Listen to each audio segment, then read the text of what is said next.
Começa o julgamento político de Jair Bolsonaro. Os ministros do STF vão decidir se condenam ou se absolvem Jair Bolsonaro pelo crime de tentativa de golpe de Estado. A denúncia foi oferecida pelo Procurador-Geral da República, Paulo Gonet, também conhecido como mordomo dos ministros do STF. E a relatoria é de nada mais, nada menos que Alexandre de Moraes. De acordo com o jornal Metrópolis, a defesa de Jair Bolsonaro o orientou a não ir ao próprio julgamento, apesar do Bolsonaro não ter decidido se vai ou não. A defesa de Jair Bolsonaro considera que não seria algo positivo, apesar de que para ele poder ir, ele tem que pedir autorização para Alexandre de Moraes, porque ele está em prisão domiciliar. Então eu acredito que o Bolsonaro ele não vai no seu próprio julgamento. E quem é que vai julgar o Bolsonaro? Ora, Alexandre de Moraes, Cristiano Zanin, Carmen Lúcia, Luiz Fux e Flávio Dino. E como é que vai funcionar essa palhaçada? Primeiro, o Alexandre de Moraes vai apresentar o relatório. Não vai apresentar o voto, é primeiro o relatório. E no relatório pode ser inserido também eventuais acréscimos sugeridos pelo ministro revisor, que é aquele ministro que auxilia o ministro relator no resumo do processo, no resumo do caso. Se tiverem inscritas testemunhas com 15 dias de antecedência, elas podem depor, mas eu pesquisei e vi que parece que não tem, por parte da defesa de Jair Bolsonaro, nenhuma testemunha arrolada. Então a previsão é de que ninguém venha depor como testemunha. Depois da leitura do relatório, que ainda não é o voto em si, e a exposição das testemunhas, que aparentemente não vai ter, aí a acusação e a defesa vão ter cerca de 1 hora para poder apresentar os seus argumentos. No caso da acusação contra Jair Bolsonaro, quem vai fazer a sustentação oral vai ser ninguém mais, ninguém menos do que o mordomo dos ministros do STF, Paulo Gonet. E depois vai ser a sustentação oral da defesa do presidente Jair Bolsonaro. Tudo indica que o advogado deve ser o Dr. Celso Villardi, né? Apesar do presidente Jair Bolsonaro ter inscrito pelo menos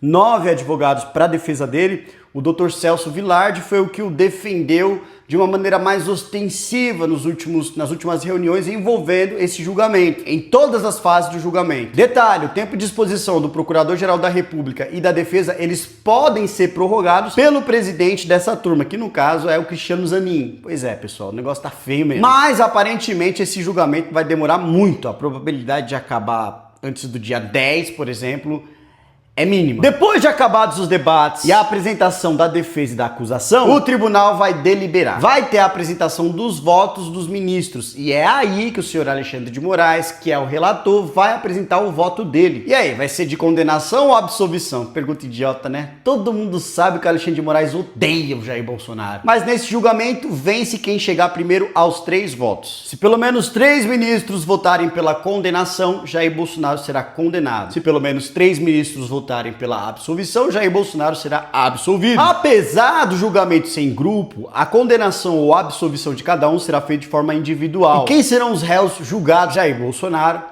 Alexandre Ramagem, Almir Garnier, Anderson Torres, Augusto Heleno, Paulo Sérgio Nogueira, Walter Braga Neto e Mauro Cid. O cronograma aparentemente vai ser da seguinte maneira: nos dias 2 e 3 de setembro vão ser a apresentação da acusação e da defesa, exatamente nessa ordem. Depois o julgamento vai ser suspenso e volta só no dia 9 de setembro. 9 e 10 de setembro vão ser apresentados os votos dos ministros. E é aqui que no dia 9 que a giripoca vai piar, porque todo mundo sabe que o Alexandre de Moraes vai pedir a condenação de Jair Bolsonaro no seu relatório. Então os votos eles vão ser feitos nessa ordem: primeiro Alexandre de Moraes, depois Flávio Dino, terceiro Luiz Fux, quarto Carmen Lúcia e quinto Cristiano Zanin. Aí depois, só na sexta-feira, dia 12 de setembro, aí sim virá a sentença. Pelo que eu pesquisei, caso venha a condenação, a prisão ela não é imediata. Mas tendo em vista que a gente tá falando de Alexandre de Moraes, meu filho, esquece, tudo é possível. Eu digo isso porque existe um entendimento do STF que se a defesa recorrer, o réu pode ser preso a partir do julgamento dos embargos de declaração. E podem ser julgados também os embargos infringentes. E os embargos infringentes, eles podem mudar o mérito da decisão. Mas os embargos infringentes é um tipo de recurso que só é cabível caso Jair Bolsonaro tenha pelo menos 2 votos pela sua absolvição. Ou seja, o Bolsonaro vai ter que ter pelo menos 2 votos desses 5 ao seu favor para tentar reverter essa situação no plenário do STF. Porque aí os 11 ministros votariam. E assim, desses 5 nomes que compõem a primeira turma, eu sinceramente, o único que eu acho que possa talvez votar pela absolvição de Jair Bolsonaro é o Luiz Fux. Mas fala aí, qual mais que você imagina?